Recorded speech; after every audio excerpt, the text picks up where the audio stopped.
કરસનદાસ બાપુ અહીંયા છે. બાપુ શું કહેશો? ચૈતર વસાવાનું નામ તો આજે અનાઉન્સ કરી દીધું, એ દિવસે તમે જવાબ આપવાથી બચી રહ્યા હતા. અમે તો ડિસિપ્લિન અને શિસ્તમાં માનીએ છીએ, એટલે મારો જવાબ ત્યારે પણ વ્યાજબી હતો ને આજની જાહેરાત પણ વ્યાજબી છે. બીજેપી જેવું અમારામાં નથી. સિસ્ટમ હોય, બંધારણ હોય, ન્યાય હોય. બાકી સામે શું છે તમને ખબર છે. એ દિવસની તમે વાત કરી તો મેં તમને આમંત્રણ આપ્યું હતું અને આમંત્રણને માન આપીને અહીંયા આવ્યા ને તમારા મોઢા પરની સ્માઈલ, તમે પણ ખુશ છો આ લોકશાહી અમે પત્રકાર છે, પણ સવાલ એક જ પૂછી રહી છું તમને કે લાગે છે ચૈતર વસાવા જીતી શકશે બીજેપીની રણનીતિની સામે? બેન, લાગવાનો કોઈ પ્રશ્ન જ નથી. તાળું મારીને ચાવી દરિયામાં નાખી દો, કન્ફર્મ છે.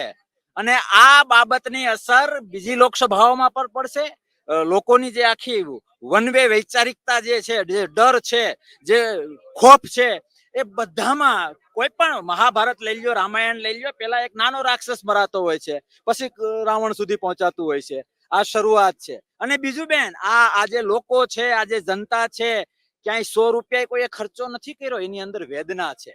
અને હદ તો બેન ત્યારે થઈ જાય છે, બે દુશ્મનો હોય ને, હું ઘણી વખત કહું છું, સામસામા કદાચ બે ગેંગસ્ટરો હોય ને, 50 મર્ડરો સામે થઈ ગયા હોય ને, તો એકાબીજાની બેન દીકરીની આબરૂ સાચવતા હોય છે. આ લોકોએ શિશરા લેવલની લડવા માટે, બદનામો કરવા માટે જે કંઈક, અને એને કર્યું શું સમાધાનકારી વાળા, છોડો એ કેસ આખો છોડો, બેનનો વાંક શું? તમે આદિવાસીના નામે વર્ષોથી રોટલા શેકતા આવ્યા છો, સ્ત્રી સશક્તિકરણની વાતો કરો છો, સ્ત્રીઓના નામે લોકોની ઇમોશનલી બ્લેક કરીને તમે મત લો છો. બેન, તમારા માધ્યમથી આજ સુધી ક્યારે ડિક્લેર નથી થયું એ વાત કરું.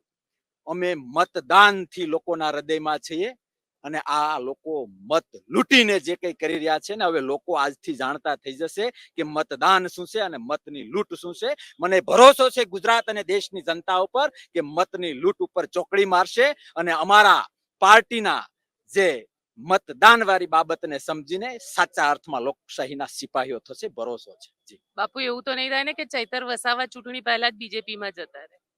બેન, મેં તમને ત્યારે પણ કહ્યું હતું અને આજે પણ કહું, જે હું હ્યુમન સાયકોલોજી જાણું છું, 4-5 દિવસ પહેલા હું ચૈતરભાઈ વસાવાના મમ્મીને એમના ઘરે મળ્યો. એમના વાઈફ પણ હતા, એનો બાબો બેબી પણ હતા. મેં એ મમ્મીને, એ માને, એ માતૃ પ્રેમને પૂછ્યું હતું કે માં, હસતા હસતા કે ચેતનભાઈને તમે શું ખવડાવીને મોટા કર્યા? ત્યારે એ માએ મને એવો જવાબ આપ્યો હતો કે બાપુ, એ તો બધું યાદ નથી, પણ મેં એને ઈમાનદારીનો રોટલો ખવડાવીને મોટો કર્યો છે. અને બેન, ઈમાનદારીનો રોટલો ખાઈને જે થશે, લોકસભામાં પણ થશે, અને ભવિષ્યમાં આદિવાસી સમાજનો તાજ ના બને ને તો મને કહેજો, હું જીવતા સમાધિ લઈ લઈશ. જી. કરસનદાસ બાપુ તો જીવતા સમાધિની વાતો કરે છે.